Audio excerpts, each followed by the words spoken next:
Hello' everyone, মোৰ mini ব্লগটো আজি মেডিকেলৰ পৰা আৰম্ভ কৰিছোঁ। মানে আমাৰ কাষৰে এমছ মেডিকেলত আহিছিলোঁ মাক লৈ পেলাই ৰাতিপুৱা 7টামান বজাতে। কাৰণ হ'ল মাৰ মুখেদি আৰু নাকেদি তেজ গৈছিলে, গম পোৱা নাছিলোঁ। সেইকাৰণে তাড়াতাড়ি ইমাৰ্জেঞ্চিত ভৰ্তি কৰাই দিলোঁ। আৰু ইমাৰ্জেঞ্চিত ডক্টৰে চাই ক'লে যে প্ৰেছাৰটো বেছি হৈছে, সেইকাৰণে তেজ ওলাইছে, বেলেগ প্ৰব্লেম নাই বাৰু। আৰু ইমাৰ্জেঞ্চিৰ পৰা ডক্টৰে বেলেগ এটা ডক্টৰলৈ লিখি দিলে। আৰু এতিয়া লাইন পাতি আছোঁ। আৰু এতিয়া মই গোটেই কাগজ পাতি কৰি লৈ পেলাই এতিয়া মই আহিছোঁ মাক দেখুৱাবলৈ ডক্টৰৰ তাত। আৰু এতিয়া প্ৰেছাৰটো বহুত আছে কাৰণে বাৰে বাৰে প্ৰেছাৰটোৱে চাই আছে। 3বাৰমান মানে জুখিলেই প্ৰেছাৰটো। আৰু এতিয়া তেজ নিছে, 8টামান পৰীক্ষা কৰিবলৈ দিছিলে, সেইকাৰণে বহুতখিনি তেজ নিলে।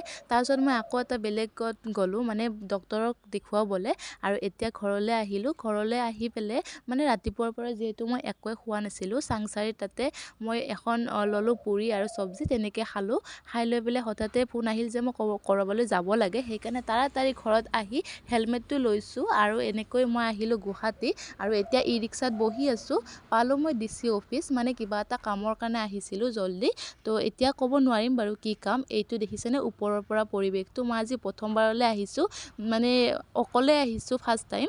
এনেকৈ মই অকলে আহি পোৱাই নাছিলোঁ বাৰু। তাৰপিছতে একো খোৱা নাছিলোঁ যিহেতু, ৰুটি চব্জি এনেকৈ খাই ল'লোঁ 6টামান বজাত। খাই লৈ পেলাই ঘৰলৈ আহিলোঁ। আহি পেলাই আৰু ভিডিঅ' কৰিবলৈ মন নগ'ল, শুই থাকিলোঁ। আজিৰ ভিডিঅ'টো এইখিনি আছিলে। ভাল লাগিলে লাইক কৰিব।